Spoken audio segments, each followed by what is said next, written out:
പണ്ട് പാലാഴി മഥനം നടന്നുകൊണ്ടിരുന്ന വേളയിൽ ക്ഷീരസാഗരത്തിൽ നിന്നും മഹാലക്ഷ്മിക്ക് പിമ്പെ പല അപ്സരനാരികളും ജലോപരി ഉദയം ചെയ്തു.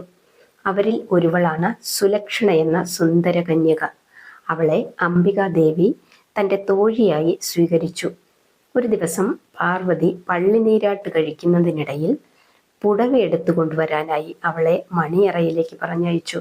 സുലക്ഷണ പള്ളിയറയിൽ ചെന്നപ്പോൾ അവിടെ പനിമതി ചൂടൻ നിൽക്കുന്നുണ്ടായിരുന്നു. മഹേശ്വരൻ അവളെ തൻ്റെ മാറോടടുക്കി ആശ്ലേഷിച്ചു. അല്പനേരത്തേക്ക് ആ അപ്സരകന്യക പകച്ചു നിന്നുപോയി. അനന്തരം അവൾ വസ്ത്രവും കൊണ്ട് നീരാട്ടുകടവിലെത്തി. അവളുടെ മുഖമപ്പോൾ വിവർണമായിരുന്നു, ശരീരം വിറയ്ക്കുന്നുണ്ടായിരുന്നു. ഗിരിമകൾ അത് പരിവീക്ഷിച്ചു. ദിവ്യദർശനത്താൽ നടന്ന സംഭവം ഉമാദേവി ഗ്രഹിച്ചു.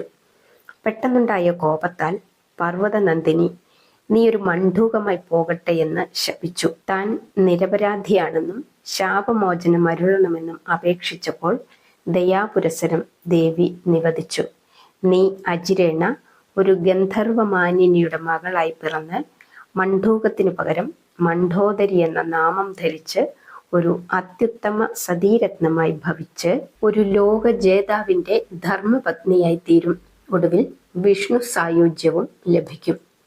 അതനുസരിച്ച് സുലക്ഷണ ഹേമ എന്ന സുന്ദരിയായ ഗന്ധർവ ബന്ധുരാംഗിയുടെ സന്താനമായി ജനിച്ചു. അന്ന് ഹേമയുടെ ഭർത്താവ് അസുരശില്പിയായ മയനായിരുന്നു. മയൻ അവളെ ദേവലോകത്തു നിന്നും തട്ടിക്കൊണ്ടുപോന്നതാണ്. ആ ദമ്പതികളുടെ സന്താനമായി ജനിച്ച പെൺകുട്ടിക്ക് മണ്ഡോദരി എന്ന് അവർ പേരിട്ടു. മണ്ഡോദരിയുടെ ജനനത്തിന് ശേഷം ദേവേന്ദ്രൻ മയനെ ആട്ടി ഓടിച്ച് ഹേമയെ ദേവലോകത്തേക്ക് തിരിച്ചു കൊണ്ടുപോയി. അന്നു മുതൽ മണ്ഡോദരി മയന്റെ സംരക്ഷണയിൽ വളർന്നു.